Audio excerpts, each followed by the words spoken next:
कहना था कि वो इस्लामाबाद को निशाना बनाएंगे और वो उन्होंने करके दिखाया। इस्लामाबाद निशाने पे रहा। कल G11 कचहरी के इंसिडेंट के अंदर अगर आप देखें, इसने अपनी कमजोरी का इजहार कर दिया। इसकी टांगे कांप रही हैं, इसके हाथ कांप रहे हैं। ये अब जीत नहीं सकता। वो पाकिस्तान के साथ एक खुली जंग के बिल्कुल मूड में है, क्योंकि एक जानब जहां बिहार इलेक्शन बिल्कुल इस वक्त शुरू है। फिर नाज़रीन एक गैर मामूली डेवलपमेंट बांग्लादेश के अंदर नाज़रीन 11 धमाके हुए। तो इस वक्त राइट नो जब ये वीडियो देख रहे हैं, बांग्लादेश का दारुल हुकूमत ढाका हाई अलर्ट। अब तो बांग्लादेश का कनेक्शन भी सामने आ गया है। माना यह जा रहा है कि 3200 किलोग्राम अमोनियम नाइट्रेट बांग्लादेश से नेपाल के रास्ते भारत लाई गई। और अगर आप उनके बयान सुने जो पिछले एक हफ्ते से दे रहे हैं हिंदुस्तान के लीडर, वो बड़े खौफनाक बयान दे रहे हैं। उन्होंने एक बयान ये है कि पाकिस्तान एक दिन की मार है, आगे बर्बादी है हमारे लिए, तबाही है हमारे लिए। लेकिन अब ये आपके गले तक पहुंच चुकी है। अब ये अगर आपके आज इस्लामाबाद में है, ये कल राजा बाजार में होगी, ये परसों कराची कंपनी में होगी, ये लाहौर में होगी, ये लिबर्टी में, ये हर जगह पर फैलेगी। Be prepared. कराची में कुछ होएगा पक्का, तुम तैयार हो जाओ उस चीज के लिए। और श्री गणेश जो है हम वहीं से करेंगे। इन्होंने प्लानिंग चेंज कर दी। प्लानिंग चेंज कर अपने सारे जो ऑर्गेनाइजेशंस हैं, इसका सबका बेस बना दिया बांग्लादेश के अंदर। वहां पर आर्मी और ISI दोनों सपोर्ट कर रही है उन जिहादियों को। और खुद हिंदुस्तान का जो प्राइम मिनिस्टर है वो बड़े गैर जमादाराना बयान दे रहा है। तो हमें संजीदगी से इसकी तैयारी करनी चाहिए।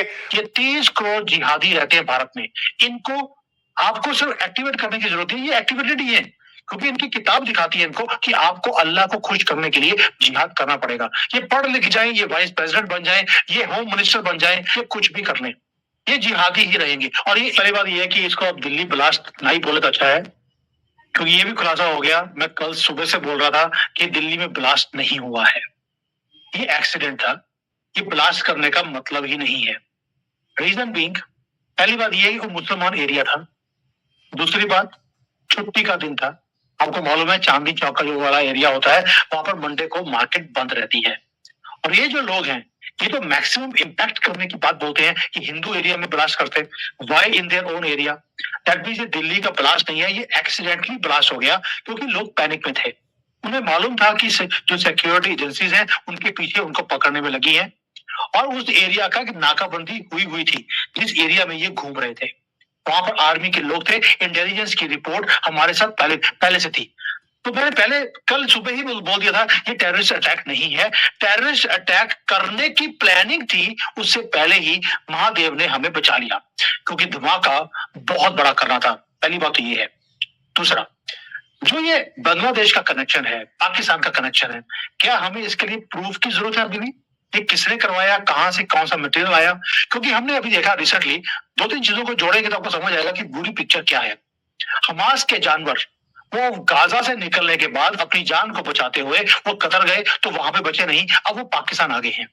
POK के अंदर हमास के जानवर पाए गए हैं। वो LET और जो इनके लश्कर तैयबा और बाकी की जो बड़ी बड़ी इनकी इंटरनेशनल ऑर्गेनाइजेशंस हैं टेररिज्म की, वहां पर ट्रेनिंग देते हुए दिखाई दिए कि आपको दोबारा से अटैक कैसे करना है, आपको केमिकल्स हैं या बॉम्ब्स कैसे बनाने हैं और कहां पे रखना है। पहले तो उनको ये बताया गया कि आपको जो बहुत ज्यादा भीड़ भड़ाके वाले इलाके हैं वहां पे रखना है। दूसरा, इनकी जो गंदी गंदी मस्जिदें होती हैं जिनका नाम होता है सुनहरी मस्जिद, लेकिन वहां पर पूरी प्लानिंग बनती है कि कैसे इसको अंजाम देना है, कहां से मटेरियल को कहां पे लेके जाना है। तो ये जो ऐसी मस्जिदों में कैसे रखना है आपको, क्योंकि वहां पर पुलिस और आर्मी नहीं जा सकती, कोई इंटरनेशनल लॉ है। I don't know why they have made it, लेकिन ये सारी प्लानिंग आती है हमास से। अब दूसरा हमें पता लगा, ये तो हो गया पहला कड़ी। दूसरी कड़ी हमें ये पता लगी कि जो लश्कर तैयबा है, जो बाकी के बड़ी बड़ी ऑर्गेनाइजेशंस हैं, इन्होंने अपने आप को शिफ्ट किया, POK से निकालकर ये खैबर पख्तूनख्वा ले गए। ये 2 महीने पुरानी न्यूज है, लेकिन फिर न्यूज आया कि हमें बागराम एयरबेस मिल गया है, भारत का झंडा वहां पे फहरा दिया गया है, ऊपर से मुतक्की भारत में आया। तो जो हमारी नजदीकियां तालिबान के साथ बननी शुरू हो गई, तो ये अपने आप को अनसेफ इन्होंने फील करना शुरू कर दिया। उसके बाद पाकिस्तान की आर्मी के लोग, ये कड़ियां हैं जो लोगों को समझनी पड़ेंगी कि कड़ियां कैसे चलती हैं। उसके बाद पाकिस्तान की आर्मी के लोग, ISI का चीफ वो जाता है बांग्लादेश में। अब तो सुना है कि वहां के जो पाकिस्तान की नेवी है उसका नेवल शिप भी चिटागोंग पोर्ट के पास है। यानी कि 1971 में जिनसे आजादी ली थी, आज उन्हीं के हाथों में पलते हुए दिखाई देते हैं बांग्लादेशी। चलिए, इनको अपना इतिहास भूल गया हो, हम याद दिलाते रहेंगे, चिंता नहीं है। अब आते हैं कि हो क्या रहा है। पहली बात यह है कि जो ये सारा आपको केमिकल्स मिले हैं, अमोनियम नाइट्रेट एंड ऑल, ये मिलिट्री ग्रेड के आइटम्स है, ये आपको ऑन द शेल्फ नहीं मिलती है। और इसकी पूरी ट्रेनिंग पिछले 15-20 साल में जो बच्चे थे उनको पहले इंजीनियर बनाया गया, उनको डॉक्टर बनाया गया, उनको वकील बनाया गया, इतना इन्फिल्ट्रेट किया गया उनके दिमाग को कि तुमने ये चीजें सीखने के बाद जिहाद करना है। हम सोचते हैं कि पढ़ा लिखा आदमी ऐसे काम नहीं कर सकता।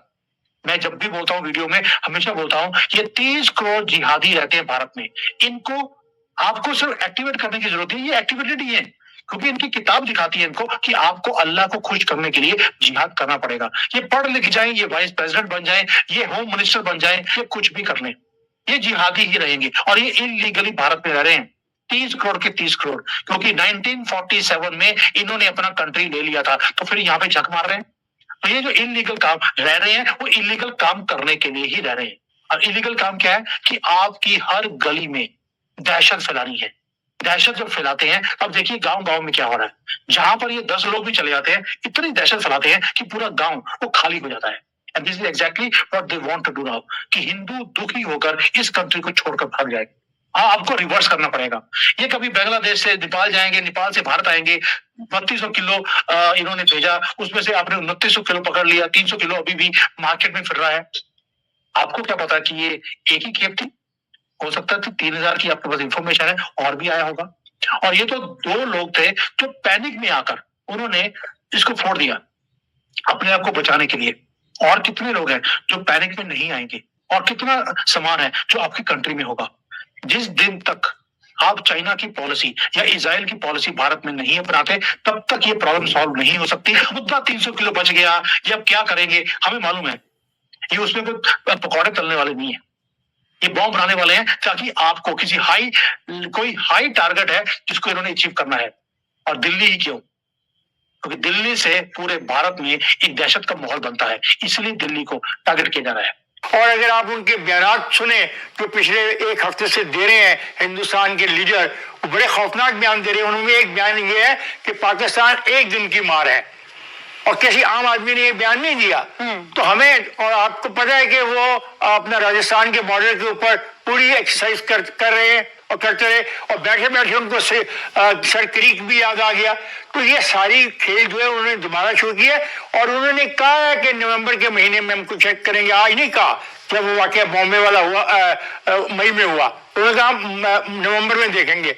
और खुद हिंदुस्तान का जो प्राइम मिनिस्टर है वो बड़े गैर जमादाराना बयान दे रहा है। नमस्कार दोस्तों, क्या बांग्लादेश के रास्ते लाया गया था 3200 केजी अमोनियम नाइट्रेट? इस वक्त हमारी सिक्योरिटी फोर्सेस हर एंगल से दिल्ली बम ब्लास्ट की छानबीन कर रही है, और कुछ सोर्सेस का मानना है कि बांग्लादेश के रास्ते भारत में 3200 केजी का अमोनियम नाइट्रेट लाया गया है। और एक बात जो किसी के पल्ले नहीं आ रही वो ये है कि कल बांग्लादेश में भी लगातार 2 बम ब्लास्ट हुए हैं ढाका में। अब आप एक ट्रेन नोटिस करो, सबसे पहले भारत में पकड़ा जाता है 3000 केजी अमोनियम नाइट्रेट, फिर उसी दिन शाम के वक्त दिल्ली में बम ब्लास्ट होता है, और ठीक उसी के दूसरे दिन पहले इस्लामाबाद में एक बम ब्लास्ट होता है, दूसरा ढाका में।